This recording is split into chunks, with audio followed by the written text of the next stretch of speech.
Isin uummanni yaasala jirtan harka walitti rukutaa obbo Gammiinarraa kushiinaa yookaan kichinii seenanii nyaatan hojjechuudhaaf jiru. Maal akka isaan nu affeeran, maal akka isaan nu aggabbasan walumaan ilaalla. Kanaan dura kushiinaa hin seena ture.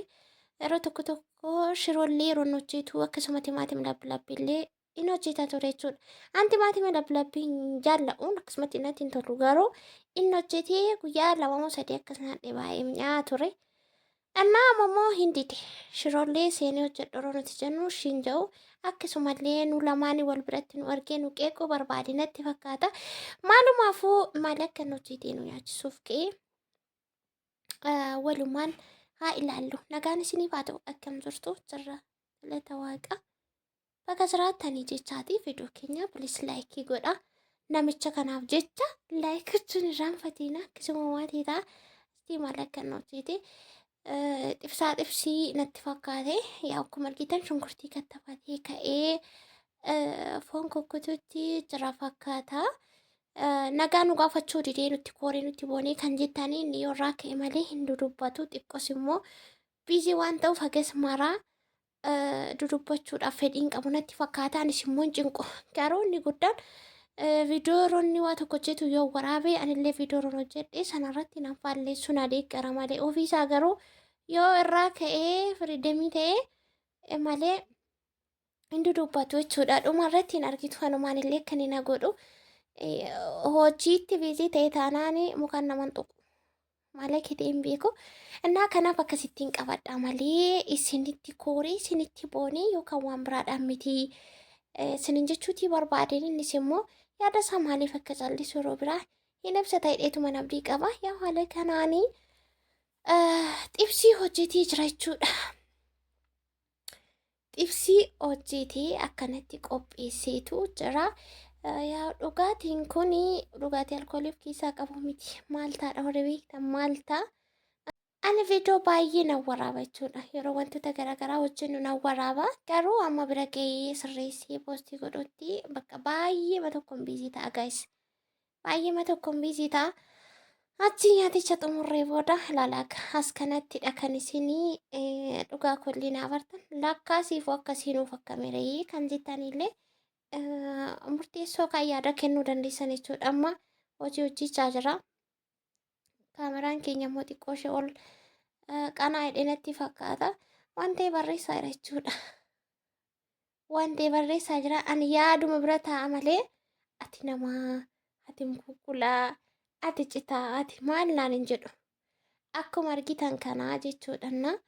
Yaa hojiidha waan ta'eef wal hubachuunis waanuma jiru yeroo walii kennuun wal dhaggeeffachuun waan keessa jiru kan gubessuuti ala baasanii qilleensa rifireeshii keessa walii kennu waan meeqatu jira yeroo walii kennuun jira mitiire garuu hojii erga ta'ee akkam goona zimmi jenneetu teenyaa jechuudha. Mataa gadi qabannee akka adurree waan nyaannee afaan xaragatee teessu sana akkasitti teenyaa jechuudha. Innaa viidiyoon keenya kana fakkaataa inni kan biraanii wanti isin kakkaastanii nu jalaa turtu nu jalaa maal jettu viidiyoo baay'eedha kanan waraabee bilbila keessatti qabu jechuudha. Garuu isin biraan qaqqabsiisuudhaaf yeroo nan dhawaa biiziin ta'a. Inni beektu gas jireenyadha waan ta'eef waan meeqatu biizii nama godha. Innaa akkas isiniin jedha gaayis yaada keessan hin fudhanna. Obbo Gammeen immoo gasinitti nutti boonee nagaan hun gaafatu maalidha jettanii unuufuu akkasuma jechuudha. Kun akkuma argitan kana galgala sin goroggoraa ganama sin goroggoraa waan sana maangal yeroo darbee buna danfisan namuun jedhee argitanitti viidiyoo sana buna danfisuuf duuba taa'ee iskiriiptoon harkarra jira. Koomentii wayii tokko kanan dubbisee maqaa keessan isinirratti isinii barreessuudhaaf hidhaa jettan qalbiin isaa gara hojii jira malee gara namaa hin jiru jechuudha. Namoonni tokko isuma kanaa gara biraatti kan fudhattan jirtu mitiire isin amma akkami? Anamma ooltee bultee yeroo inni ittiin jenne jira.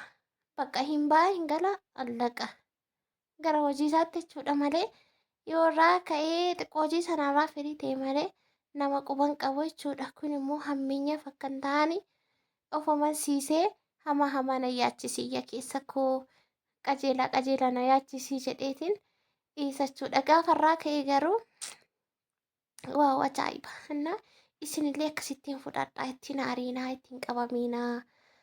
Baay'ee isin jaallataa faamilii koo waan taataniif isin kabajaa. Akkasuma koomentii keessanillee hin dubbisaa. Siniin jechuutii barbaadeni gaa'is. Ana immoo yaaduma jea bukkee taa'e malee na jalaan qabu. Natti hin dubbatu, natti hin deebisu. Ati namaa naan hin jedhu. Innaa inuma fudhadhaa jechuudha. Isin mee warri amala waan akkasii kana manaa qabdan akkamisin? Isin biratti takka takkaani hojii mootummaa kanaa suma bichaatu hojjetaa. Kaanin hojjetu yeroo ittiin jedhu wanti hundumtuu suma bira jiraa kan hojii mootummaaf hojjetamuun jedhaan. Innaa kanatu jira gaayis viidiyoon keenyarraa kana fakkaata. Agee xumuraatti yoo laaltan ta'ee jaarrizim jettee maa wal bira teessee wayin haasawanii, wayin kolfanii, wayin bu'anii, wayin wacanii, wayin iyyanii jechuun keessaniin ooluu hin dubbatu. Akkasuma goommaa kanallee asumarraan akkasiin nabiitaniin barbaada. Garuu viidiyoo baay'ee hojjechuu qabnu kan waraabni keenyi kan isin lamaan keenyallee nu gaafattanii waan meeqatu jira jechuudha. Kan nuti otoo isiniin deebisin tutturree bobbollee yeroodha. Yoo fayyaa ta'an immoo borus sinuma jira guyyaan itti fufti waan ta'eef isiniif finnaa isin biraan qaqqabsiisnaa. Akkasittuu itti qorrimmootennaa jedhee ani immoo ka'ee kopportaa dhuffise jechuudha. Tarii itti qorrammootennaa booda immoo miidhamuu nu dhufoo hunduma isaayyuu dhabuu nu dhufatennaa kan jedhuufi akkasiiti. Viidiyoo biraatiin akka deebinee dhufnutti lafa jirtanitti fayyaa nagaa ta'a. Gaarii isin hin darbiin hamtuu isin hin argini laayikii, sabiskiraaybii, sheerii gochuu hin dagatinaa jechaati baay'ee.